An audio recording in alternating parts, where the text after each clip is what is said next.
micro. Merci de m'avoir invité. Donc, je suis moi-même ravi de faire un exposé ici devant vous sur l'intelligence artificielle.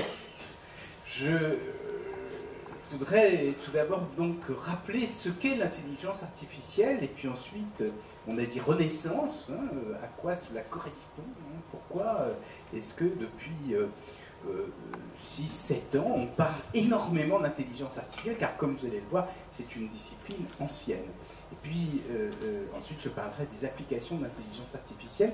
Et dans ces promesses actuelles de l'intelligence artificielle, j'évoquerai aussi ce que j'ai appelé les mythes, c'est-à-dire toutes les fables que l'on raconte autour de l'intelligence artificielle, celles qui en particulier sont les plus inquiétantes, parce qu'elles laissent entendre qu'une machine pourrait peut-être prendre le pouvoir, nous déposséder de notre privilège sur la nature. Et je crois que cela demande une petite attention, parce que si pendant des années ce type de fable relevait de la science-fiction, relevait disons de digressions de scientifiques, de mathématiciens, depuis quelques années, des autorités du monde contemporain, que ce soit des scientifiques reconnus, établis, ou que ce soit des chefs d'entreprise, nous expliquent qu'il faut s'inquiéter. Et donc je vais expliquer bien sûr en quoi ces perspectives ne sont pas fondées scientifiquement, mais en même temps, ça conduira à nous demander pourquoi des gens aussi importants se permettent de dire des choses comme celle-là, parce que je crois que derrière, il y a des enjeux politiques qu'on vient d'examiner aujourd'hui. Donc voilà à peu près hein, le plan et la structure de mon exposé. Alors, tout d'abord, avant l'intelligence artificielle, il y a une question qui est ancienne, qui se pose dès le 17-18e siècle. Hein, est-ce qu'une machine peut penser? Ça vient de la conjonction de deux hypothèses qui sont toutes deux discutables. La première, c'est une hypothèse philosophique. Qu'est-ce que la pensée? Et certains, comme par exemple Hobbes ou Leibniz, disent dans la nature, tout se fait par calcul et la pensée est un calcul. C'est-à-dire, qu'est-ce que c'est qu'un calcul? Mais certains d'entre vous l'ont peut-être éprouvé douloureusement. Hein. Le calcul vient de cailloux. Vous le savez, hein, une colique néphritique, hein, c'est un calcul dans le rein, c'est un caillou. Et donc, dire que la pensée se réduit à un calcul, ça veut dire qu'on peut décomposer toutes les opérations de la pensée par une manipulation de jetons physiques, hein, ou par une manipulation d'expressions symboliques. Alors, après, est-ce que, une fois qu'on a dit ça, si la pensée est un calcul, est-ce qu'on peut fabriquer une machine qui calcule?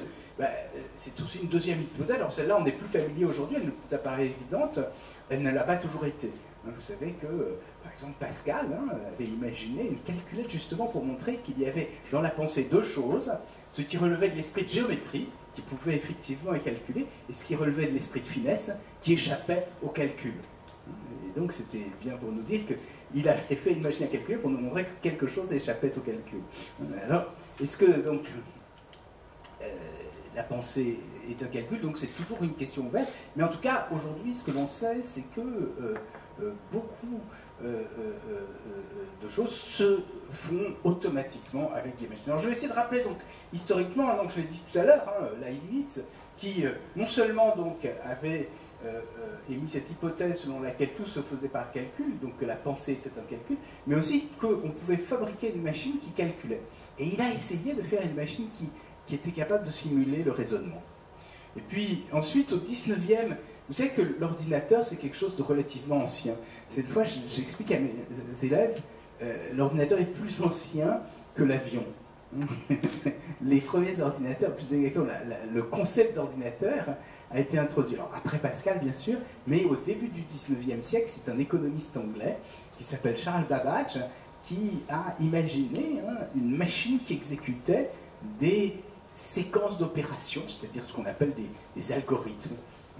Et algorithme, enfin, contrairement à ce que les gens disent, c'est quelque chose de très ancien. Vous savez que le terme algorithme, je le rappelle, mais vous le savez certainement tous, hein, vient du nom d'un mathématicien persan qui a vécu au IXe siècle.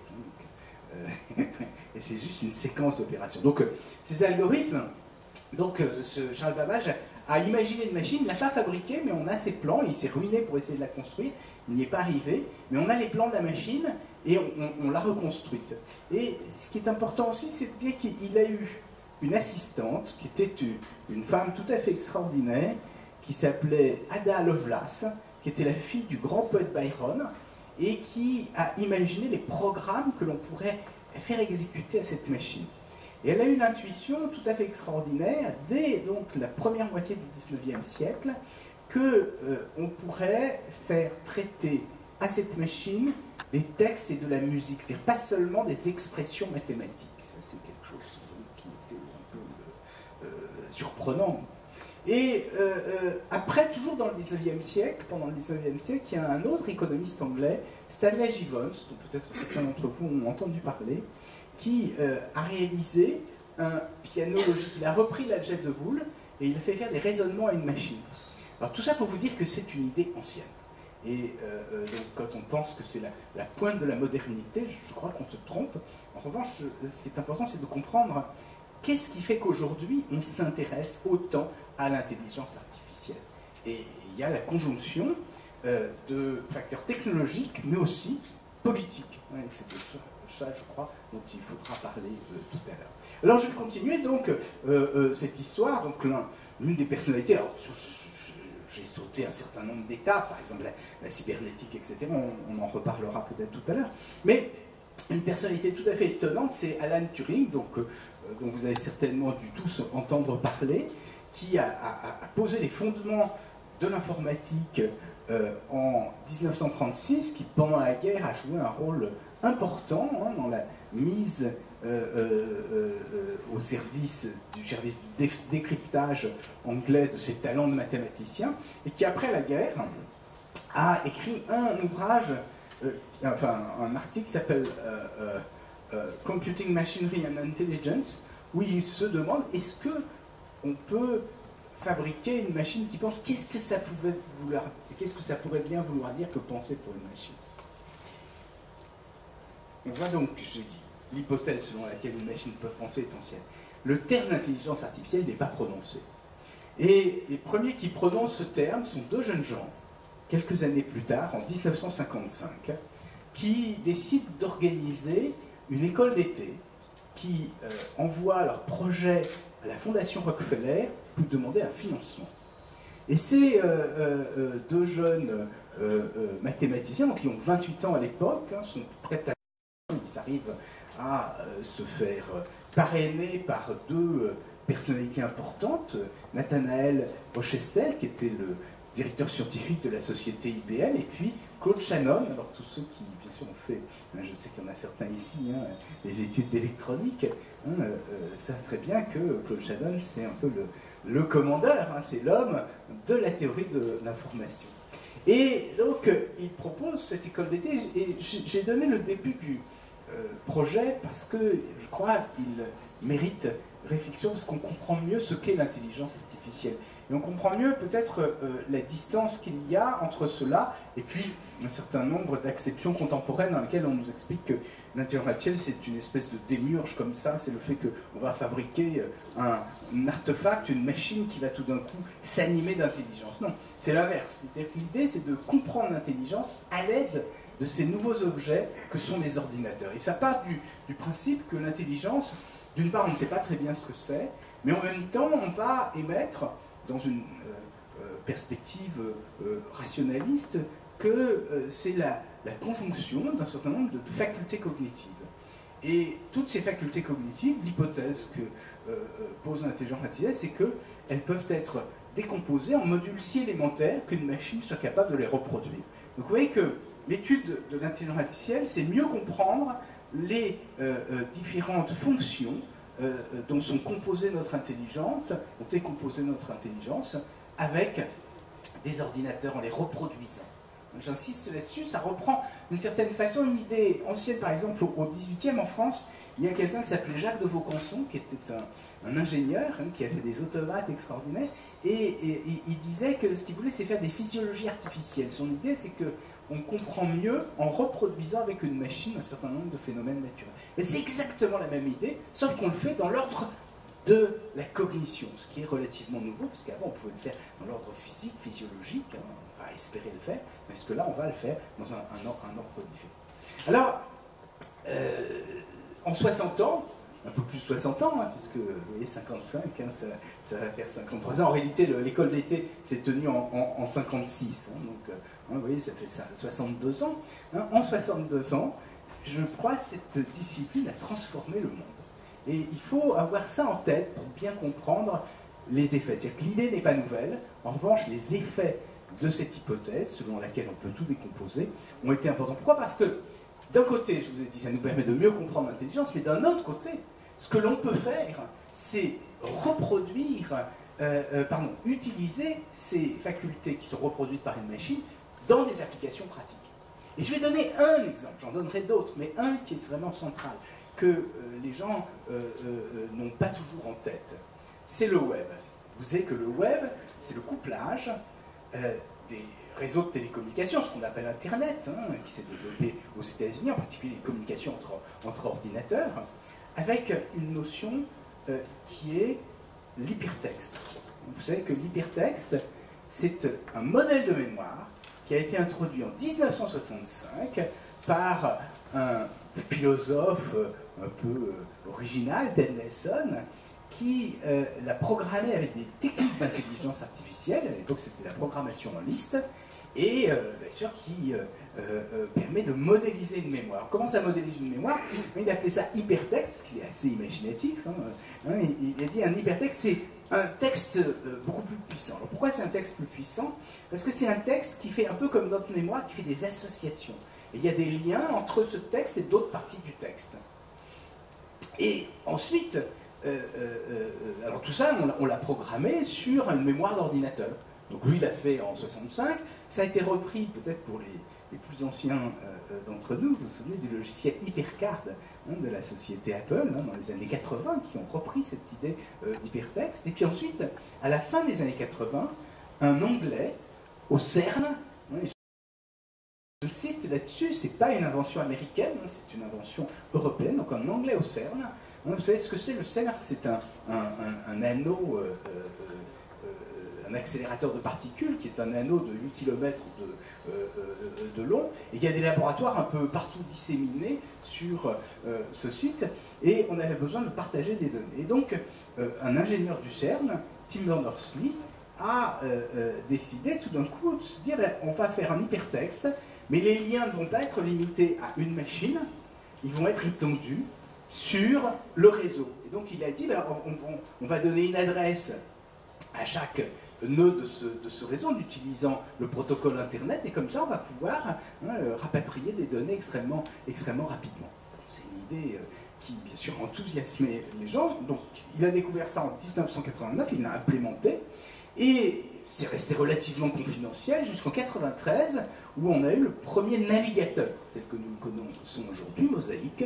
Et bien sûr, ensuite, ça a connu le développement que l'on sait. Alors, j'insiste là-dessus parce que c'est de l'intelligence artificielle, le web. Et donc, tous les jours, on utilise de l'intelligence artificielle, un peu comme M. Jourdain qui faisait de la prose sans le savoir. On utilise de l'intelligence artificielle sans le savoir. Alors après, je ne vais pas rentrer dans le détail, il y a des moteurs de recherche, c'est de l'intelligence artificielle, ce qu'on appelle le web sémantique. Peut-être certains d'entre vous en ont entendu parler, c'est de l'intelligence artificielle. Je ne vais pas rentrer dans les détails, mais je vais donner d'autres exemples. Ah oui, j'ai un... Ah oui, attendez, je voudrais... Voilà. Je donne d'autres exemples et je reviendrai après sur... Pardon. Donc, les robots, ça utilise de l'intelligence artificielle, puisqu'il faut... on reviendra là-dessus tout à l'heure, mais interpréter les signaux qui sont envoyés par des capteurs pour construire une représentation, et puis ensuite, il va falloir commander des actionneurs, des effecteurs, avec de l'intelligence artificielle. Les bots, donc les robots virtuels, alors là, il n'y a que de l'intelligence artificielle, parce qu'il n'y a même plus de partie physique. Hein. Le véhicule autonome, c'est de l'intelligence artificielle. Donc pourquoi? Parce que vous avez des capteurs, hein, comme je l'ai dit tout à l'heure, hein, puis donc vous construisez une représentation, hein, par exemple. Ici, j'ai donné un petit exemple, vous voyez, vous avez plein de capteurs, et à partir de ça, hein, il faut automatiquement que les capteurs soient capables de reconstituer tout l'environnement, la route, les abris, le trottoir, hein, et à partir de ça, décider, hein, de l'action à exécuter. Donc tout ça, ça requiert de l'intelligence artificielle. La biométrie, hein, ça fait appel à de l'intelligence artificielle, que ce soit la reconnaissance d'empreintes digitales, ou même, vous voyez, sur les téléphones portables, hein, les petites reconnaissances d'empreintes digitales ou la reconnaissance faciale, hein, tout ça, ça utilise des techniques d'intelligence artificielle. La vision, hein, c'est de l'intelligence artificielle, hein, la reconnaissance de la parole, hein, avec des logiciels comme Siri, c'est de l'intelligence artificielle. Le traitement et la compréhension du langage naturel, c'est de l'intelligence artificielle. Hein, et puis plus généralement, ce qu'on appelle les e-science, le fait qu'on va enregistrer énormément de données qui seront été générées automatiquement par des capteurs, et ensuite on va les traiter de façon systématique avec des techniques d'apprentissage machine, hein, en explorant tout un champ d'hypothèses. C'est de l'intelligence artificielle. Vous voyez, c'est juste pour vous donner quelques idées de l'ampleur de l'intelligence artificielle. Alors, pour aller plus précisément, pour que vous compreniez, hein, cette ampleur, parce qu'on réduit aujourd'hui beaucoup trop souvent l'intelligence artificielle à un aspect particulier, ce qu'on appelle les masses de données et l'apprentissage machine. Et dans l'apprentissage, c'est même un sous-apprentissage, on prend juste l'apprentissage profond. Mais en réalité, c'est beaucoup plus... J'ai dit, ce sont toutes les fonctions cognitives. Alors pour donner une idée de l'ampleur de ce champ de l'intelligence artificielle, j'ai décomposé les fonctions cognitives en 5 groupes. Donc, vous avez dit tout à l'heure que j'ai coordonné la recherche française en sciences cognitives il y a un certain nombre d'années. Donc ça m'a conduit justement à reprendre des façons de concevoir la cognition et de voir comment l'intelligence artificielle simulait ces différentes fonctions. Et donc, vous savez, souvent, hein, en sciences cognitives, donc on prend 5, on devrait en prendre plus, peu importe, hein, mais elle vous donne une petite idée. Alors les 3 premières, ça correspond à un agent isolé. C'est une vieille conception, on retrouverait ça dans le traité des Anima d'Aristote, hein, où il se dit qu'est-ce qui fait qu'une entité s'anime, et il dit il y a des organes d'essence, hein, des capteurs, hein, les yeux et les oreilles, et à partir de ces informations, il faut essayer de construire une trace en mémoire. C'est ce qu'on appelle une représentation, c'est-à-dire rendre la chose présente en son absence. Pour ça, on intègre les choses. Par exemple, nos yeux, hein, tout le monde sait, ce sont des appareils photo de très mauvaise qualité, mais on a l'impression qu'on voit bien. Et qu'est-ce qui se produit? D'abord, l'œil bouge en permanence, il intègre toutes les informations, et ensuite le cerveau reconstruit à partir de ça quelque chose. On ne sait pas très bien ce que c'est, ça intègre, hein, tout un tas de données. Ben ça, donc, cette première étape, c'est ce qu'on appelle la perception. Vous voyez, ce sont les fonctions réceptives. Et puis, bien sûr, cette perception, on traduit les informations dans une représentation, et donc il faut se demander comment on peut construire une représentation en machine. Nous ne savons pas nous-mêmes comment nous représentons les choses. Une notion, hein, comme un lit par exemple. Hein, vous savez, Platon, qu'est-ce que c'est que le concept de lit? Hein, ça ne correspond à aucun lit particulier. Est-ce qu'on sait comment c'est dans notre tête un concept de lit? Non, on ne sait pas. Hein, il n'y a pas de lit particulier, mais même s'il y avait un lit particulier, vous l'avez vu de différentes façons. Donc, est-ce qu'on peut avoir la même chose? C'est-à-dire comment organiser les informations en mémoire dans une machine? Alors, ce n'est pas juste un système de stockage d'informations, mais ça va autoriser tout un tas d'opérations du psychisme, de réminiscence, d'association, d'oubli, d'apprentissage, d'abstraction, etc. Donc ça, c'est bien sûr seconde grande classe de fonctions auxquelles s'attaque l'intelligence artificielle. Puis troisième classe de fonctions, une fois qu'on a des choses en mémoire, il faut en faire quelque chose. Qu'est-ce qu'on va faire? On va raisonner. Et donc, c'est bien sûr tout ce qui correspond à la pensée, hein, qui est considéré, on l'a vu tout à l'heure, comme un calcul, hein, sur les représentations. Donc c'est, hein, à la fois donc déduire des choses, mais aussi organiser, réorganiser l'information, l'utiliser. Alors tout ça, ces 3 premiers éléments, ça correspond à une entité abstraite, on appelle ça un agent, un peu isolé, mais ces agents, ils communiquent entre eux, ils aiment bien échanger. Et donc on va avoir aussi tout un tas de simulation des opérations de communication, les fonctions expressives. Comment faire en sorte que cette entité abstraite soit capable de nous dire quelque chose et comment peut-elle essayer de traduire ce que nous lui demandons dans un certain nombre de décisions, comment est-ce qu'on peut communiquer avec elle. Donc, tout ça, bien sûr, ça fait l'objet de tout un tas de travaux. Puis enfin, les fonctions exécutives, ce sont les fonctions de prise de décision, puisque cette entité abstraite, elle va être incarnée, ancrée dans le monde, elle va avoir des actionnaires qu'il faut activer. Et donc ça, bien sûr, ça fait partie aussi des questions qu'aborde l'intelligence artificielle. Alors, je vais donner très rapidement, sans prendre trop de temps, l'énumération de ces différentes applications de l'intelligence artificielle. Alors, on va commencer par la réceptive, vous voyez, interprétation d'images, reconnaissance des formes, reconnaissance des visages, identification d'objets, accès dans le contenu, accès par le contenu à des bases d'images, c'est-à-dire que vous cherchez par exemple, je sais pas, une actrice célèbre, et vous voulez voir dans quel film elle a tourné, par exemple Brigitte Bardot, et vous voudriez automatiquement retrouver tout cela. Interprétation de vidéos, par exemple, vous aimeriez dans un parking pour pouvoir enregistrer les vidéos, et puis automatiquement, dès que vous vous rendez compte qu'il y a une agression, à ce moment-là, sonner l'alerte et mobiliser les équipes de sécurité. Est-ce qu'on est capable de faire ça? Jusqu'à présent, il y a des hommes qui sont derrière les caméras, donc ce sont des enjeux vraiment importants. C'est difficile, mais c'est vraiment important. Traitement de la parole, alors là, je n'insiste pas. Ça peut être bien sûr la dictée automatique, mais ça peut être aussi la reconnaissance de mots, ou l'identification du locuteur, ou l'identification des accents, ou des langues, la fusion des informations. Voilà. Donc ça, c'est la première chose. Alors je vais donner un petit exemple qui est intéressant dans le domaine médical. Il y a en 2017 un papier qui est apparu dans la revue Nature. Et là, ce qu'on faisait, c'est qu'on prenait des photos de grains de beauté avec un téléphone portable. Et à partir de ça, donc, de 129 450 photos. Et il y avait un médecin qui donnait le diagnostic pour savoir si c'était potentiellement un mélanome ou si c'était bénin. Et à partir de ça, donc, on entraînait un système d'apprentissage. Et qu'est-ce qu'on obtient? Eh bien, on obtient un système qui fait le diagnostic mieux que les médecins. On a comparé avec les diagnostics donnés par 21 dermatologues et on a vu que c'était meilleur. Ça vous donne une idée. Bon, il y aurait beaucoup d'exemples, d'autres exemples bien sûr qu'on pourrait citer. Ensuite, mémoire et apprentissage.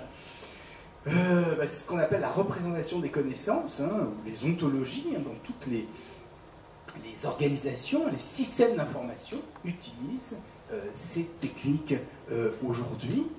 Le web, donc j'ai parlé du web, les réseaux sociaux, les systèmes multi-agents, tout ça, ça utilise ces capacités de modélisation de la mémoire, extraction de connaissances, ça c'est l'apprentissage. Avec l'apprentissage, alors là on va revenir là-dessus parce que c'est vraiment... Qu'est-ce qui se passe? Moi aussi, j'ai des problèmes de fouilles de données complexes. Tout ce qu'il y a. Donc, ce que ça veut dire, c'est qu'effectivement, on peut extraire des connaissances. Donc, soit il y a les algorithmes les plus classiques, c'est ce que j'ai montré tout à l'heure ici, avec les images, c'est de l'apprentissage supervisé. C'est-à-dire que vous donnez des images et vous avez un professeur qui indique quelle est la classe de chacune de ces images. Il vous dit c'est bénin ou malin par exemple, et ensuite par analogie vous allez essayer de construire un classifieur qui sur une nouvelle image sera capable de dire si c'est bénin ou malin. Mais il y a d'autres types d'apprentissage qui sont extrêmement importants. Par exemple, si vous avez des séquences, vous voulez trouver des séquences répétitives, ou si vous avez des graphes comme le web, vous voulez trouver des communautés de gens parce qu'ils ont des échanges particuliers entre eux, etc. Donc c'est juste pour que vous compreniez qu'il y a énormément d'autres applications de l'intelligence artificielle. Alors, je voudrais faire un petit détour par l'apprentissage parce que c'est particulièrement à la mode aujourd'hui Et il me semble important de rappeler à la fois l'ancienneté et en même temps de comprendre la puissance de ces technologies, tout en mesurant aussi, bien sûr, leur caractère limité. Alors, ça vient, l'apprentissage qui est le plus couramment utilisé aujourd'hui, vient des réseaux de neurones formels. Cette notion est très ancienne. Elle a été introduite en 1943 par un jeune mathématicien, Walter Pitts, qui avait 20 ans à l'époque. Une espèce de prodige tout à fait extraordinaire. Et il a travaillé avec un neurologue qui s'appelait Warren McCulloch. Et donc leur idée, c'était de simuler ce qu'on connaissait à l'époque des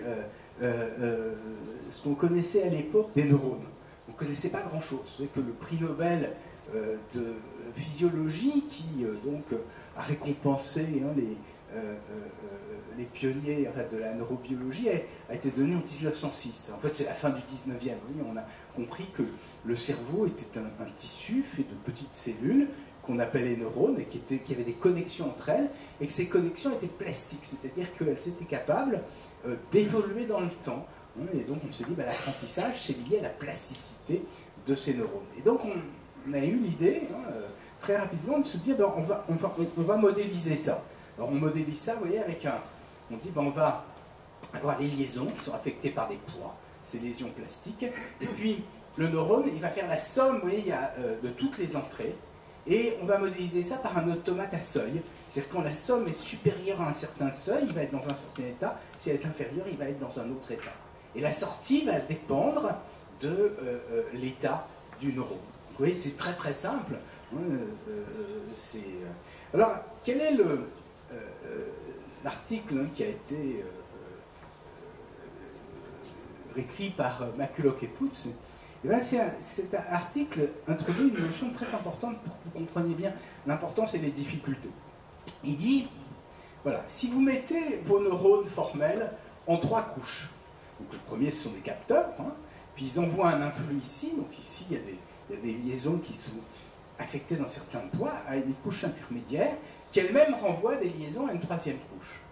Et bien ça c'est universel, c'est-à-dire que s'il y a un nombre suffisant de neurones dans la couche centrale, ce que démontre Walter Pitts, c'est qu'on peut réaliser n'importe quelle fonction booléenne. Vous voyez, c'est extrêmement puissant. Le problème qui se pose, c'est que on peut réaliser n'importe quelle fonction booléenne, mais si vous avez une fonction booléenne, comment est-ce que vous allez la programmer? Et comment est-ce que vous allez affecter les poids aux différentes connexions pour réaliser la fonction booléenne? C'est une question extrêmement délicate. Manuellement, c'est pratiquement impossible. On peut le faire pour des choses très élémentaires, mais dès que la fonction est compliquée, c'est difficile. Et donc, très tôt, les gens se sont dit, on va essayer de faire ça automatiquement. C'est-à-dire qu'on va donner des exemples ici, et puis on donnera la sortie des exemples, et on voudrait modifier les poids de connexion pour que si on donne suffisamment d'exemples, on ajuste correctement les poids. Ça fait l'objet de travaux depuis 1943-44. L'un des premiers qui a travaillé dessus, c'est Marvin Minsky. Vous vous souvenez, c'est la personne dont je vais parler qui est l'un des pionniers de l'intelligence artificielle avec John McCarthy. Il a essayé pendant sa thèse en 1950, il n'est pas vraiment arrivé. Et donc il a eu des difficultés. Donc c'est le premier. Ensuite, en 1958, il y a quelqu'un qui s'appelle Rosenblatt, qui était un ami de Marvin Minsky, qui a imaginé un algorithme pour faire ça qu'il a appelé le perceptron. Alors quelle était l'idée? Vous avez ici des poids, ici, puis vous pouvez les mettre comme ça. Et l'idée, c'est que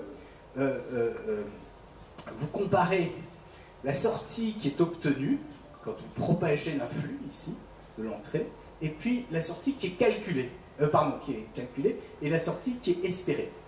Et à partir de ça, vous modifiez dynamiquement les poids. Et l'idée de Rosenblatt, c'était de le faire sur des perceptrons à 2 couches. Mais vous vous souvenez, je vous ai dit, le perceptron est universel, plus exactement le réseau de neurones est universel quand il a 3 couches. Alors, malheureusement, effectivement, ça ne marche pas. Et ce qu'a montré Marvin Minsky en 1969, c'est que des fonctions très simples ne peuvent pas être réalisées par les perceptrons. Alors, pour expliquer ça, il a dit, ben voilà, ici, supposez que vous avez 2 éléments d'entrée, une sortie, et bien on peut représenter ça ici sur un diagramme. Ici, si par exemple, on va dire x1 est égal à 0 ou 1, ou x2 est 0 ou 1, ce sont des fonctions booléennes. Et là, il s'est dit, qu'est-ce qu'on fait avec un perceptron, c'est-à-dire avec les techniques d'apprentissage de Rosenblatt? Eh bien, on est capable de séparer par des lignes. Et ce qu'on apprend sont des lignes. Et ce qu'il a démontré, c'est que s'il y a des fonctions qui ne sont pas linéairement séparables, une fonction aussi simple que le ou exclusive, eh bien, on n'est pas capable de l'apprendre avec ce type d'algorithme d'apprentissage. Parce que les fonctions qu'on apprend sont des fonctions comme ça. Alors, pour apprendre, qu'est-ce qu'il faut? Il faut au moins 3 couches pour apprendre toutes les fonctions. Et il a fallu attendre 1985 pour qu'on généralise l'algorithme du perceptron de façon à ce qu'on soit capable d'avoir un apprentissage universel. Et c'est vraiment central parce que c'est ça qui permet d'avoir des outils extrêmement puissants. Mais le problème, c'est qu'en 1985, les machines étaient assez lentes. Et donc, on avait du mal à tirer parti de beaucoup d'exemples. Moi, je me souviens que j'avais une amie qui travaillait là-dessus, Françoise Fogelman, et donc moi, je travaillais sur d'autres techniques d'apprentissage, et elle me disait donc qu'elle passait, ces machines tournaient pendant des nuits, et c'était sans obtenir de très bons résultats. Alors, les gens se sont demandé, mais qu'est-ce qu'il y a d'essentiel derrière? Et des techniques d'apprentissage, plus exactement des théories d'apprentissage, sont nées à ce moment-là, ce qu'on appelle le backlearning, ou l'apprentissage statistique, ce qui a donné naissance à tout un tas d'outils comme les SVM, les machines à noyaux, etc.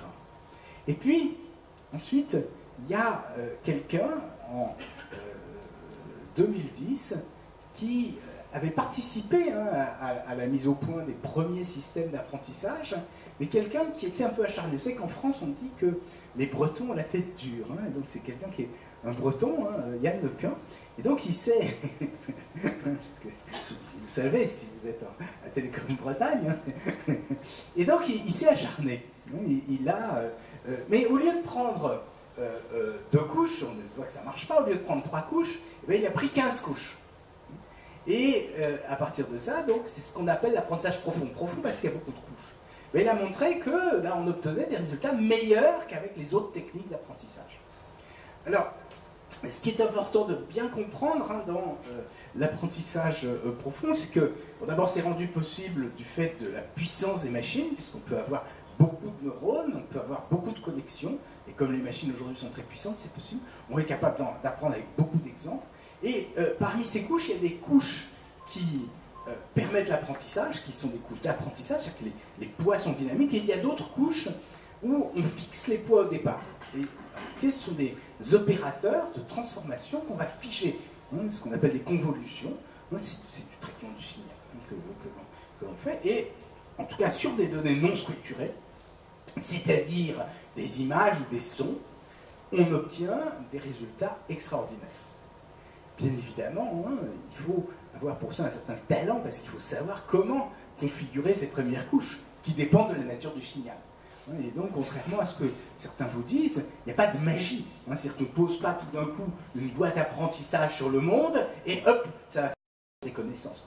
C'est une ingénierie extrêmement difficile à maîtriser. Ça demande beaucoup de gens assez talentueux, qui ont un grand savoir-faire pour mettre cela en œuvre. Mais ça donne de bons résultats. Mais je vous dis, ça donne de bons résultats sur certaines données. Sur d'autres données, des données structurées, c'est-à-dire des données qui sont organisées avec des attributs, etc., il faudrait utiliser d'autres techniques d'apprentissage. Il n'y a pas une seule technique d'apprentissage. J'insiste pour que vous compreniez bien que l'intelligence artificielle, ce n'est pas juste comme ça, quelque chose qui se fait de façon magique. C'est de l'ingénierie qui demande beaucoup de compétences, de savoir-faire, et aussi beaucoup de gens. Et donc c'est coûteux parce qu'il faut employer beaucoup de gens qui sont assez compétents. Et donc des gens qui ont des salaires importants, et il faut aussi leur donner la disponibilité requise pour qu'ils travaillent. Il faut beaucoup d'expérience. Donc c'est ça le coût de l'intelligence artificielle. Alors les résultats, bien sûr, vous connaissez, par exemple en 2016, il y a eu ce match mémorable au jeu de Go, où l'un des champions du monde dans ce jeu a été vaincu par une machine. Mais ce que vous savez peut-être aussi, c'est que l'année après, à l'automne 2017, les ingénieurs de DeepMind ont repris, donc le système AlphaGo apprenait, entre autres, parce qu'il exploitait les parties de Go qui avaient été déjà jouées.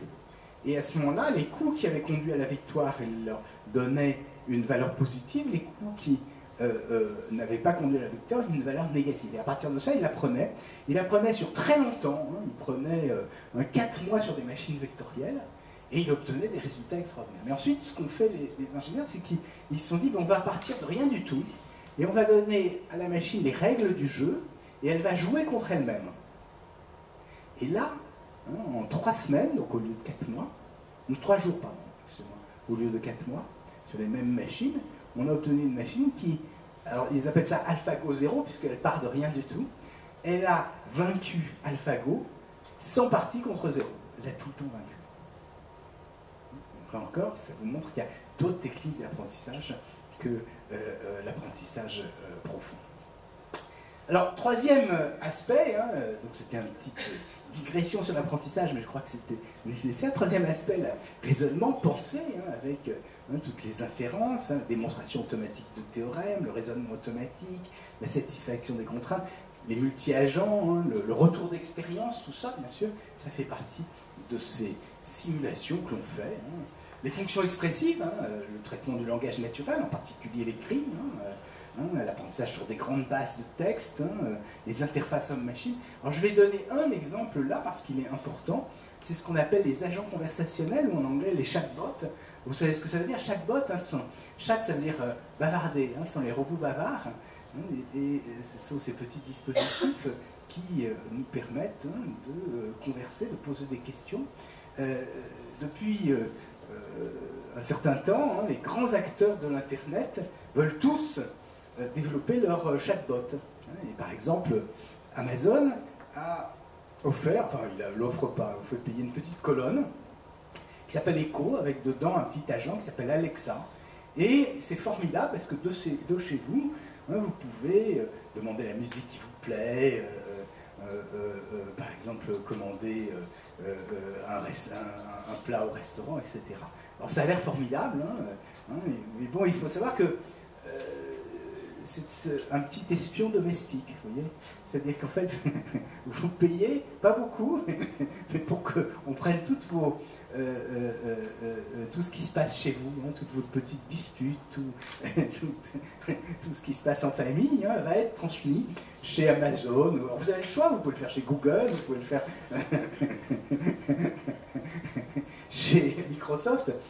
Nous rentrons dans un monde cauchemardesque, hein, avec ça. Quand même une bonne compréhension des enjeux économiques. Pourquoi est-ce qu'ils s'intéressent tous à ça? C'est bien sûr pour vous rendre plus de services. Mais derrière, il y a l'idée que ces données vont permettre de vous profiler, et en vous profilant, de savoir qui vous êtes, et donc de vous suggérer ce que vous devez acheter. Et éventuellement même, hein, ensuite, de vous orienter vers telle et telle chose, etc. L'effet peut être énorme sur l'économie. C'est ce qu'on appelle la disruption. Ça veut dire quoi? Ça veut dire qu'un pan entier de l'économie peut basculer. Alors, je vais vous donner un petit exemple. Hein. La publicité de Vive, c'était de dire ça va être cool. De votre bureau, vous allez pouvoir commander directement à manger. Vous allez commander votre pizza. Hein, et Vive saura que vous aimez les pizzas hawaïennes. Je ne sais pas, je n'aime pas particulièrement les pizzas hawaïennes, mais je me souviens d'un enfant, donc avec de l'ananas ou je ne sais quoi dedans. Et donc, il va commander la pizza. Donc vous allez dire, ah, c'est bien comme ça, j'ai pas besoin de me déplacer, c'est vraiment bien. Il faut savoir que derrière, la disruption tient à ce que toute la restauration de proximité, qui était autonome, va passer sous la domination de ces acteurs. Donc, faites très attention à ça. Il y a, je ne sais pas si ça existe au Maroc, mais en France, au début, on utilisait Booking.com. Et c'était drôlement pratique, hein, parce qu'on était capable de trouver des hôtels qu'on n'aurait pas imaginés. Les hôteliers étaient très contents parce qu'ils remplissaient leurs chambres. Maintenant, quand vous allez en vacances et que vous discutez avec les hôteliers, ils sont très embêtés parce que Booking.com leur impose des conditions draconiennes et leur prélève des sommes considérables sur les chambres d'hôtel. Hein, donc c'est ça, hein, c'est-à-dire qu'on est aujourd'hui dans un monde qui risque à terme d'être dominé par ces grands acteurs. Alors, fonction exécutive, hein, bon, je ne rentre pas hein, dans le détail, hein, on a parlé des voitures autonomes, hein, mais ça peut être aussi les armes autonomes, ça peut être toutes les questions non seulement de décision, mais aussi d'aide à la décision. Je crois que c'est très important. C'est-à-dire que vous pouvez avoir des systèmes qui vont vous aider, avec lesquels vous allez échanger avec tous les problèmes que ça pose. Entre autres, ce qu'on appelle les problèmes de conflit d'autorité. C'est-à-dire qu'à un moment donné, la machine vous propose quelque chose, vous n'êtes pas d'accord. Qu'est-ce qu'on fait? On va dire, il faut que l'homme décide. Sauf que dans les avions, les études de rétrospective des accidents montrent que les accidents tiennent au fait que ce sont les hommes qui ont pris. Si on avait laissé les machines faire, il n'y aurait pas eu de problème. Voilà, qu'est-ce qu'on fait? Question ouverte, sur laquelle on travaille bien sûr. Parce on n'est pas démunis par rapport à ça, mais vous voyez, ce sont bien sûr des questions essentielles. Alors sur le futur, quels sont les enjeux majeurs, les questions de taille de données? Ce que les grands acteurs de l'Internet veulent traiter, ce sont par exemple les prédictions des moteurs de recherche, pour en extraire des connaissances, par exemple pour vous profiler. Il faut savoir qu'il y a à peu près 20 000 milliards de prédictions par jour. Et donc il faut exploiter ce genre de choses. Ça donne un peu le vertige. Moi j'avais, pour donner une petite idée, j'avais pris comme image la Bibliothèque nationale de France. Il y a 14 millions d'ouvrages, et à 1 million de caractères par ouvrage, qui fait beaucoup, ça fait 14 téraoctets, ce qui est une limite maximale. Et Twitter produit chaque jour 7 téraoctets, c'est-à-dire une demi-bibliothèque nationale de France. Alors, c'est bien sûr ce que les gens peuvent traiter. Bon, l'efficacité des processeurs fait que c'est possible. Avec les enjeux industriels, la recommandation, c'est vraiment... On est dans une société, on était dans la société de la rareté, on est dans des sociétés de l'abondance. On veut faire de vous des consommateurs. Et on veut stimuler, parce qu'on n'a pas toujours besoin de ce qu'on vous propose, on veut stimuler votre désir. Pour vous faire acheter plus. La perception, le raisonnement, etc. Et les interfaces homme-machine. Alors, je voudrais aller un peu plus loin pour demain. Je veux dire, on est dans un monde qui est ce que j'appelle reconceptualisé. C'est-à-dire que les objets usuels, les montres, comme cette montre, de loin, ça vous paraît être une montre. Mais en fait, si vous regardez bien, il n'y a plus d'aiguille.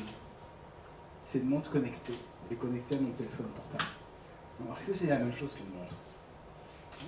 Les lunettes, est-ce que c'est la même chose? Ouais, on peut recevoir ces messages, ces textos, etc. Les lunettes, il y a des gens, bientôt, ils vont mettre, superposer sur votre champ de vision des éléments d'information supplémentaires. Par exemple, vous pourrez avoir de la reconnaissance faciale. C'est pratique parce que quelquefois il y a des gens dont on ne se souvient pas très bien, comme ça. On vous dira c'est monsieur untel. Et en plus on pourra vous donner son CV, ce qui est pas mal. Ça évite de faire des impairs. Mais c'est plus ce sont des lunettes. En plus les lunettes ça vous aide à voir, donc ça vous aide à voir. Mais c'est plus tout à fait la même chose que des lunettes. Les bracelets qui sont connectés, les bicyclettes. Une bicyclette, c'est la même chose qu'une bicyclette. Et vous allez dans Paris, vous avez des Vélib, et les Vélib, on peut les poser n'importe où, ils sont connectés. Il y a plein de choses avec, il y a des GPS, il y a tout un tas de... Est-ce que c'est la même chose? Oui, ça ressemble, ça a deux roues, on pédale un petit peu, un peu moins parce qu'il y a des assistances électriques, mais c'est plus tout à fait la même chose. Les chaussures, les chaussures de sport, c'est connecté, on sait exactement qu'est-ce qu'on a fait. Ou ici le stéthoscope, le stéthoscope avant, il y avait... on se souvient des médecins avec le stéthoscope autour du cou. Et maintenant, il y a juste ou les voitures. Alors c'est ce qu'on appelle la réontologisation. Ça veut dire quoi? Ça veut dire que l'ontologie, c'est la science de l'être. Et donc, il y a l'idée qu'il y a des catégories qui sont essentielles. C'était l'idée platonicienne, ce sont les essences. Et réontologisation, c'est-à-dire que les catégories sont les mêmes, mais en même temps, elles sont transformées. Alors, pour ça, donc, il y a l'idée qu'il y a ce qu'on appelle l'infosphère. L'infosphère, vous savez que la Terre, il y a la lithosphère, c'est la pierre, qui est là depuis très longtemps. Puis ensuite, on dit il y a la biosphère. Alors, sur la pierre, il y a la vie. Et bien sûr, la vie tire son origine de la pierre, mais il y a autre chose, il y a une autonomie, puisque les êtres vivants se mangent les uns les autres, se reproduisent, etc. Il y a une autonomie. Et puis, au-dessus, il y a d'autres sphères. Alors, il y a par exemple la logosphère, la sphère du langage, ou la graphosphère, la sphère de l'écrit, et l'infosphère. Alors l'infosphère, c'est quelque chose qui existe depuis longtemps. Par exemple, on sait que, alors c'est pour ça que j'ai donné une image de nature, c'est que les plantes s'échangent les signaux chimiques. Et ça leur sert beaucoup. Donc et ça, c'est de l'information. Donc ça existe depuis très longtemps. Simplement, avec les technologies de l'information, elle est hypertrophiée, elle prend une part de plus en plus importante. Et qu'est-ce qui se passe? C'est que non seulement les objets sont transformés, et c'est important, hein, parce que vous voyez, tous les jours, hein, tous les objets qui nous environnent, moi j'ai une théorie selon laquelle la forme des objets évolue avec la technologie jusque dans les années 70. Après, elle se fige. Vous regardez, les images, c'est presque les mêmes. Hein, mais qu'est-ce qui se passe? Il y a de l'intelligence ajoutée à l'intérieur des objets. Les voitures, c'est presque les mêmes, sauf qu'elles ont plein de choses en plus. Hein, les vélos, etc. Et bien, donc, il y a une reconceptualisation, les objets sont les mêmes, mais augmentés. Et bien, c'est la même chose, alors ça, c'est beaucoup plus important, c'est la même chose pour les notions qui font la trame du tissu social. Hein, le lien entre les gens, l'amitié. L'amitié, ça existe depuis l'Antiquité. Mais est-ce que c'est la même chose, l'amitié, cette relation, cette affinité particulière entre des êtres, que l'amitié sur les réseaux sociaux? Bah, un peu, parce qu'en général, on est amis avec des gens avec qui on a des liens d'intérêt. Alors là, c'est quand même la même chose. Ou la confiance. La confiance, est-ce que c'est la même chose aujourd'hui, avec la blockchain, par exemple, que c'était pas tout à fait. Et en même temps, ou la réputation. En France, peut-être vous vous souvenez de la chanson de Georges Brassens, La mauvaise réputation. Et la réputation au village, hein, ici j'imagine, hein, il y a tous les gens qui sont autour, etc. Mais maintenant, on va faire un calcul de réputation. Vous devez savoir quand même. Hein, quand on donne un prêt dans une banque, hein, on a un score de réputation hein, qui se fait automatiquement. Est-ce que c'est la même chose que la réputation au village? Un petit peu. C'est un petit peu différent aussi. Voilà, donc ce sont toutes ces questions, je crois, qui méritent réflexion. Les questions de monnaie, les questions de souveraineté, tout ça est transformé, je crois, par le numérique. Alors je voudrais aller plus loin, mais on parle d'industrie 4.0, qui est directement liée à l'intelligence artificielle. Vous avez entendu, hein, c'est une notion qui est introduite il y a peu de temps, il y a 7 ans en Allemagne, à Hanovre, et c'est l'idée que vous allez avoir des capteurs partout, des RFID, des objets connectés, la réalité augmentée, donc ça va transformer la production à l'intérieur des entreprises. Alors, peut-être pour rappeler hein, l'industrie 4.0, hein, l'idée c'est que c'est un peu la quatrième révolution industrielle, hein, c'est la connexion entre les deux. Bon, je ne vais pas passer trop de temps, parce que... Mais, donc l'idée c'est la première révolution industrielle, c'est l'énergie, hein, c'est la machine à vapeur. La deuxième révolution, hein, c'est le fait qu'on va systématiser les choses, hein, c'est le taylorisme, hein, l'emploi de plus en plus spécialisé. La troisième, c'est l'électronique, hein, c'est la robotisation. Et la quatrième, ben, c'est ce qu'on nous dit qu'on vit aujourd'hui. Hein, donc ça, c'est les trois révolutions. Oui, alors, enfin, juste sur la numérotation, petite parenthèse, pourquoi 4.0 ? Pourquoi pas quatrième révolution industrielle? Parce que le 2.0, c'est quelque chose d'intéressant. Vous voyez, les ordinateurs, on nous a dit, on avait la première, la deuxième, la troisième génération. Et vous vous souvenez que, peut-être pour certains d'entre vous, donc la quatrième génération, on ne sait pas très bien ce que c'était, et on est passé directement à la cinquième génération. Vous vous souvenez, hein, pour les plus anciens, les Japonais avaient introduit cette notion-là, et on était un tout petit peu intrigués. Hein, mais en tout cas, c'est l'idée qu'il y avait, vous voyez, comme des couches successives. Alors la première génération, hein, c'était les lampes les lampes. Hein. La deuxième génération, c'était les transistors, et la troisième génération, c'était les circuits intégrés. Ensuite, la cinquième génération, l'idée c'est qu'il y avait de l'intelligence artificielle, donc c'était déjà l'intelligence artificielle, c'était les Japonais qui avaient imaginé ça. Et vous vous souvenez, ils avaient pris un langage de programmation qui s'appelait Prolog, hein, pour leur machine.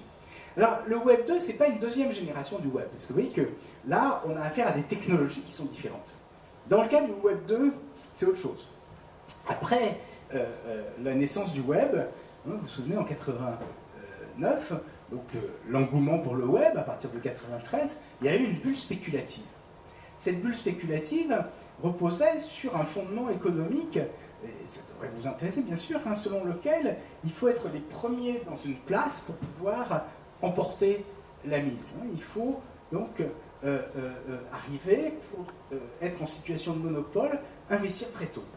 Et moi je me souviens que dans les années 80, je venais d'avoir ma thèse et j'ai été embauché, enfin j'étais universitaire, mais je faisais du consulting pour une société, et ils voulaient qu'on monte une entreprise, et ils voulaient racheter des entreprises, parce qu'ils disaient, si on n'est pas les premiers, et ben à ce moment-là, on va être dans une situation difficile. Et ensuite, aux alentours des années 2000, je me souviens que, par exemple, des groupes comme Accor se disaient, il va falloir qu'on investisse énormément dans ce secteur pour avoir un portail, pour être en situation dominante. Puis, bien sûr, on faisait n'importe quoi. Je veux dire, tout le monde, tous les jeunes qui avaient une idée, plus l'idée était loufoque, moins il y avait de résultats tangibles, plus ça attirait les spéculateurs, puisqu'ils rêvaient. Moi, je me souviens qu'un jour, on avait fait un système qui faisait de l'accès par le contenu dans des bases de données musicales. Et on avait eu un petit article dans l'Express. Et bon, on ne voulait pas monter une entreprise. Bon, peut-être qu'on avait tort. Et à ce moment-là, j'ai eu des nuées d'investisseurs qui sont venus pour nous proposer de monter une entreprise. Bon, ça a donné Shazam après, donc c'est peut-être que j'ai eu tort. Mais oui, c'était pour simplement que vous voyez un peu ce qui se produisait à l'époque. Alors, après que la bulle Internet est éclatée, parce qu'il y avait trop d'investissements qui n'étaient pas fondés, il y a des éditeurs, c'est Tim O'Reilly, qui a réuni les industriels qui avaient surnagé, qui avaient survécu à l'éclatement de la bulle Internet. Et il a essayé de comprendre qu'est-ce qui était important là. Alors je dis ça parce que c'est pas du tout indépendant de ce que je viens de dire ici sur l'intelligence artificielle. Parce qu'ils ont dit, l'essentiel, c'est quoi? C'est que il faut avoir une attitude modeste. D'abord, c'est pas les premiers qui l'emportent. C'est même souvent les seconds. Parce qu'ils vont tirer parti des erreurs des premiers. Ça veut dire qu'on est dans des industries très particulières où il faut prendre en compte ce qu'on appelle les retours d'usage en permanence. Être à l'écoute. Être à l'écoute pour savoir quelles sont les rumeurs. Être à l'écoute pour concevoir de nouveau les choses en fonction des besoins. Et puis enfin, les modèles économiques sont des modèles économiques qui vont être fondés sur la publicité ciblée. Parce qu'on va gagner beaucoup plus d'argent, on aura plus de retours en sachant à qui on s'adresse. Pour tout ça, qu'est-ce qu'il faut? Il faut récupérer l'information et ensuite il faut être capable de la traiter. Les big data naissent de ce besoin-là. C'est donc pas un hasard. Vous voyez, ce que vous essayez de comprendre, pourquoi l'intelligence artificielle aujourd'hui renaît, c'est parce qu'il y a un besoin essentiel lié à ce type d'économie. Donc le Web 2, c'est pas un apport technique, j'insiste là-dessus, mais c'est une réécriture de l'économie du Web à partir de l'expérience malheureuse. Les outils sont les mêmes, il n'y a pas de nouveauté technologique. On nous dit c'est participatif, mais le Web a toujours été participatif. Donc ça c'est important, transformation de l'économie du Web. Alors maintenant si on regarde l'industrie 4.0, puisque on a repris, alors souvent oui les gens ont pris ensuite 2.0, 3.0, 4.0, mais ça n'a pas de sens, enfin je veux dire sur le Web, d'ailleurs Tim O'Reilly, 10 ans après, en 14, il disait oui mais en fait le Web 2.0 c'est pas une deuxième génération, c'est une élévation du Web au carré d'une certaine façon. Donc 4.0, peu importe si c'est pertinent. En tout cas, c'est un concept qui a été introduit d'Allemagne. Et qu'est-ce que ça veut dire? Ça veut dire que vous allez avoir des capteurs un peu partout. Vous allez avoir de ce fait des logiciels qui vont traiter les données en temps réel. Je vais prendre un exemple. Vous allez avoir un supermarché. Aujourd'hui, on attend le soir pour faire le stock. Là, vous n'aurez plus besoin d'attendre le soir. En temps réel, vous pourrez savoir exactement quel est le stock. Et donc, faire les commandes dans la journée. De même, la logistique va pouvoir se faire en temps réel. Et puis ensuite, on utilisera de l'apprentissage et on va dimensionner les entrepôts en fonction des besoins. Et ensuite, on va déployer les transports en fonction, là encore, des demandes. Donc voilà un peu le type d'industrie, d'économie qui est en train de se mettre en place, où l'intelligence artificielle, comme vous pouvez le constater, a une part déterminante. Alors là je parle bien sûr de l'industrie 4.0, dans la construction, on parle aussi de l'utilisation de capteurs, par exemple, pour le chauffage. Alors, vous avez peut-être moins besoin au Maroc, mais bien sûr, c'est là encore, c'est quelque chose d'important. Puis enfin, donc, question importante, l'intelligence artificielle, on rentre dans une société de la connaissance, et celle-ci est de plus en plus importante, et l'intelligence artificielle permet d'accéder à toutes les connaissances. Alors je voudrais aller...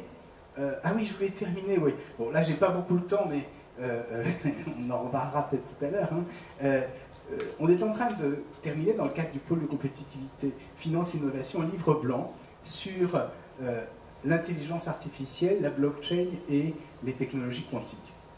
Et moi, je suis président d'un petit groupe sur les questions éthiques liées à l'intelligence artificielle. Et je crois que c'est très important, c'est de bien comprendre quelles sont les applications dans le domaine de la finance. Alors ça peut être dans la banque pour évaluer le risque, ça peut être aussi toujours dans la banque pour la relation client, traiter tous les courriels, parce que vous avez de plus en plus de clients qui envoient directement des messages pour essayer de les catégoriser et éventuellement même avoir des lettres préformées pour aider les chargés de compte à répondre plus rapidement et à se concentrer sur les cas difficiles. Et puis j'ai parlé de recherche d'information, bien sûr, la législation de plus en plus complexe, et pour aider les gens à trouver l'information. Puis dans les assurances, vous avez toujours la recherche d'information, mais bien sûr, il y a tout un tas de réflexions sur l'établissement des primes d'assurance en fonction des informations et des risques que présentent les clients, avec surtout un tas de questions ouvertes, parce que dans le futur, on peut s'inquiéter du fait que le caractère mutualiste des assurances risque de disparaître avec ce genre de choses. Et puis aussi le fait qu'il y a de nouveaux risques qui sont liés au numérique, qui sont liés à votre perte aux pertes de données, ou au contraire à l'ouverture des données avec tout le nouveau type de procès. Et puis il y a de nouveaux objets assurés aussi, qui sont liés au numérique. Et voilà, des objets immatériels par exemple. Comment est-ce qu'on va faire? Ce sont des questions ouvertes. Je ne vais pas, bien sûr, apporter de réponse pour l'instant, mais en tout cas, ça fait partie des questions que les gens se posent aujourd'hui. Alors, question, et je voudrais conclure là-dessus, jusqu'où? Alors, vous vous souvenez de cette image, je l'aime beaucoup, c'était 2001, l'Odyssée de l'espace, c'est la fin, et je la trouve très belle parce que c'est le retour au XVIIIe siècle. La question, c'est le progrès, le XVIIIe siècle, c'est le début des Lumières. Est-ce que nous sommes toujours dans le siècle de Lumière ou est-ce que nous sommes dans un autre univers? L'Odyssée de l'espace, c'est aussi une odyssée, c'est un retour. On nous parle dans l'Odyssée de l'espace au début, vous vous souvenez, ces singes qui envoient, qui en lancent comme ça un os extrêmement loin. Et donc est-ce que l'humanité reste mue par ces idées de progrès, ou au contraire, est-ce qu'il y a un retournement qui se produit? Alors, il y a des choses comme ça, vous voyez, par exemple, on nous dit, Sophia, le premier robot à avoir acquis la citoyenneté saoudienne. Alors, bon, d'abord, qu'est-ce que ça veut dire, la citoyenneté saoudienne? C'est une question, bien sûr. Et puis, la question, c'est que c'est un peu de l'escroquerie, parce que dans ce robot, il n'y a pas tellement d'intelligence artificielle. Et si vous avez écouté le discours qu'elle a dit, il est d'abord extrêmement convenu, puis c'est un discours enregistré. Et l'intelligence artificielle, normalement, aurait dû engendrer le discours. Donc qu'est-ce que c'est? En réalité, c'est de la mécatronique, c'est juste le mouvement des muscles du visage qui est simulé. Donc c'est vrai que c'est une mise en scène, c'est bien, mais c'est pas de l'intelligence artificielle. Donc je trouve que c'est un peu malhonnête de dire ça. Et puis là, vous voyez, il y a une société qui s'appelle Calico. Ils disent, bon, on va prendre le génome. Et vous voyez la déclaration, We are tackling aging, one of life's greatest mysteries. Bon, c'est quand même effectivement, s'ils disent, on va détecter les gènes responsables du vieillissement, puis on va les corriger. Et on va devenir éternellement jeune. Alors bien sûr, on rêve toujours de ça. Mais est-ce que c'est sérieux? Surtout qu'aujourd'hui, en plus, on sait, depuis le décodage complet du génome, que pour la plupart des maladies, il n'y a pas un gène, il y a plein de gènes, donc on ne sait pas du tout où souvenir. Et ce qu'on sait de plus en plus, c'est que, on parle de l'épigénétique, qu'il y a d'autres facteurs, le génome, qui tiennent à l'environnement. Et ce qui explique d'ailleurs, entre autres, que deux jumeaux qui ont de vrais jumeaux ont souvent des destinées différentes. Enfin, peu importe. Mais tout ça pour dire, attention, on nous explique que l'intelligence artificielle va résoudre tous les problèmes. Si ça résout le vieillissement, c'est quand même... Et c'est pas tout à fait vrai. Limite éthique, bien sûr, les questions de protection de la vie privée,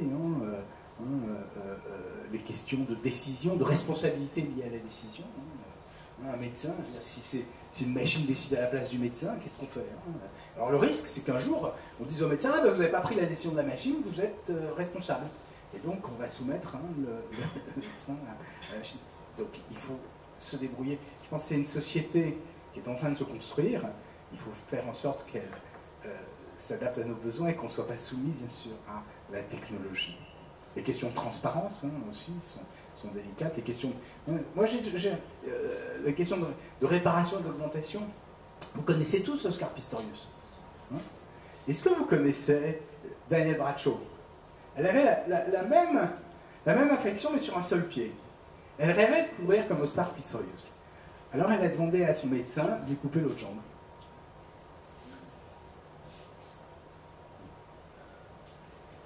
Voilà. Vous savez, ça me met quand même très mal à l'aise, hein, ce type de demande. Et en même temps, vous vous dites, bah oui, en plus c'est dissymétrique, etc. Hein, bon, j'insiste pas parce qu'on pourrait bien sûr épiloguer très longuement. Et puis bon, ce que j'appelle e-apocalypse, hein, des gens comme Stephen Hawking, regretté Stephen Hawking, hein, qui nous explique que ça pourrait être l'événement le pire dans l'histoire de la civilisation. L'intelligence artificielle est un risque fondamental pour l'existence de la civilisation humaine. Ces gens qui sont tous, vous voyez, il y a Wilczek qui est prix Nobel de physique, Elon Musk, Bill Gates, Stuart Russell, ils nous disent, tandis que l'impact à court terme dépend de ceux qui contrôlent l'intelligence artificielle, l'impact à long terme dépend de la possibilité même de le contrôler. C'est ce que je dis, c'est que la machine, tout d'un coup, nous dépasse complètement. Alors, il y a des gens qui veulent résoudre ce problème, entre autres Elon Musk, qui dit, il a lancé une société, il dit, l'intelligence artificielle va nous dépasser, donc il va falloir augmenter les capacités humaines. Et donc il a l'idée de vous greffer, il a monté une société pour ça, pour vous greffer une puce dans le cerveau pour augmenter votre mémoire. Alors, bon, outre le fait que, je vous ai dit que j'ai coordonné les sciences cognitives en France, donc je ne connais pas, je ne suis pas spécialiste en neurosciences, mais je peux vous assurer que c'est absurde et qu'on connaît un peu de neurosciences, rassurez-vous. Mais heureusement, parce que si c'était vrai, ça veut dire que celui qui disposerait des puces, donc Elon Musk, aurait un pouvoir considérable sur l'ensemble de l'humanité. Donc il nous sauverait peut-être des machines, mais pas de lui. Et la singularité technologique, c'est l'idée que l'intelligence humaine est modeste, elle augmente, mais modestement, et que les machines augmentent de façon exponentielle. Donc il y a un moment donné, et c'est ça qu'on appelle la singularité, c'est au sens mathématique, c'est un moment de rupture, les machines seront plus intelligentes que nous. Alors, il y a des gens qui disent, à ce moment-là, il y a deux scénarios. Soit elles nous mangent, elles prennent le pouvoir, soit au contraire, on s'hybride aux machines. Et si on s'hybride aux machines, on pourrait peut-être télécharger notre esprit sur les ordinateurs. C'est ce qu'on appelle le mind uploading. Et à ce moment-là, si on fait ça, on va être immortel. Mais là, on va être des esprits sans corps. Alors, je ne rentre pas dans les détails, justement, quand je vous en parlerai tout à l'heure, est relative à ça, mais il y a un milliardaire russe qui a dit, alors les gens disent c'est en 2045 que ça arrivera, et le milliardaire russe dit, si on est des esprits sans corps, il faut se réincarner. Et donc il vous propose des robots pour réancrer votre esprit. Alors vous pouvez dès à présent commencer, vous allez sur ce site 2045.com, et vous poussez sur le bouton d'immortalité, et là vous pouvez commencer, contre une petite somme, mais à fabriquer votre robot immortel. Et vous pouvez même, peut-être avec des interfaces cerveau-ordinateur, commencer à essayer de le commencer. Vous allez me dire, d'ici 2045, on a un peu de temps, mais c'est pour l'éternité. Donc je vous engage à ne pas trop perdre de temps. Vous voyez que ces choses ne sont pas vraiment sérieuses. On nous dit qu'il y a une nouvelle religion, l'Église de la voie du futur. Voilà, c'est ce genre de choses donc, que j'ai essayé d'écrire et surtout, dont j'ai essayé de montrer les faiblesses, bien sûr, en tant que scientifique. Et en particulier, ça repose sur deux arguments, l'accélération de la loi de Moore, mais je crois que c'est très limité, bien sûr. Et puis la capacité d'apprentissage, et là encore, il y a des limites à l'apprentissage machine. Je crois que ce dont il faut se méfier ici, et je vais terminer là-dessus, c'est que les gens qui nous expliquent que l'intelligence artificielle est dangereuse sont en même temps les gens qui la fabriquent. Ce sont les grands acteurs de l'Internet. Et là, je crois qu'il faut se méfier. J'appelle ça les pompiers pyromanes. C'est un peu comme si vous aviez un fabricant de tabac qui vous disait « Ah, attention, le tabac est dangereux. » Voilà. Vous commenceriez... Parce que normalement, il va vous dire « Non, non, non, ça vous donne une image extrêmement positive de vous-même. » Là, c'est terrible. Donc on peut se dire « Mais qu'est-ce qu'ils veulent ?» Alors moi, je vais terminer là-dessus. Moi, j'ai une hypothèse. C'est que pendant un certain nombre d'années, les grands acteurs de l'Internet ont obtenu des réussites économiques époustouflantes. Et aujourd'hui, ma crainte, c'est plus tellement qu'ils gagnent de l'argent, parce qu'ils ont déjà tout raflé, c'est qu'ils veulent aller au-delà. Et je crois qu'ils ont une ambition politique. Ils veulent se substituer aux États. Ils veulent assumer, à la place des États, les attributs de la souveraineté. Et bien sûr, prendre un pouvoir considérable. Il faut savoir que ce sont des gens qui sont mus par une idéologie libertarienne. Ce n'est pas le libéralisme. C'est l'idée que, parce que le libéralisme reconnaît la souveraineté de l'État. On se souvient par exemple là, en Angleterre, au moment de la crise de 2008, l'État, qui était relativement distant, immédiatement a renfloué les banques en Angleterre. Libertarien, ça veut dire qu'ils veulent se désengager de l'État pour que la propriété privée ait tout pouvoir, qu'il n'y ait aucune limitation à ce que l'on est capable de faire. Et je crois qu'il faut se méfier. Alors ce que j'ai fait, c'est que j'ai pris dans mon livre un certain nombre de prérogatives, d'abord les prérogatives régaliennes, la souveraineté, et puis on peut les décliner et se rendre compte que partout, ces acteurs essayent de jouer un rôle, par exemple sur la finance. Par exemple, Google peut établir le cadastre dans certains pays, vous voyez, mieux que les États. Et on va dire les États c'est moins cher, d'accord, mais ça a des conséquences négligeables. Sur la justice, il y a des gens qui se disent bah tiens, on va essayer d'utiliser l'apprentissage machine pour prévoir les récidives et pour établir les peines en fonction de la prévision de récidive et à partir de grandes masses de données. Est-ce qu'on va accepter, ou sur la finance, avec l'idée que on va, j'ai parlé de la perception de l'impôt, mais battre de nouvelles monnaies. Avant, c'était quand même la prérogative de la souveraineté, de battre monnaie. Donc voilà un peu toutes les questions que ça pose, sécurité intérieure. Alors je vais juste terminer sur la défense. On imagine mal, bien sûr, que Google ait des chars. Et donc pendant longtemps, je me suis dit, oh bah oui, mais ça, quand même, ça reste la prérogative des États. Parce que je pensais terre-air-mer. Mais j'avais oublié terre. Et effectivement, la cyberguerre, elle est menée aussi par ces grands acteurs, qui essayent non seulement de se défendre contre les attaques, mais désormais de développer des armes numériques pour prendre des mesures de rétorsion contre un certain nombre d'acteurs. Donc nous avons des puissances vraiment considérables dans le monde d'aujourd'hui. Alors pour conclure, la singularité technologique, dont j'ai parlé tout à l'heure, ou ces autres fables, on pourrait dire que c'est un peu comme ce que Marx appelait l'opium des peuples, c'est pour endormir les gens, et je crois qu'il faudrait faire en sorte que la peur qui est liée à ça ne masque pas les menaces et les dangers. Donc, est-ce qu'on doit avoir peur de l'intelligence artificielle? Je pense non, dans le sens où il ne faut pas paniquer devant la possibilité des machines de prendre leur essor, parce que ça n'est pas fondé. En revanche, est-ce qu'il y a des dangers qui pointent? Est-ce qu'il faut être inquiet? Oui. Je crois que c'est la conclusion. Merci.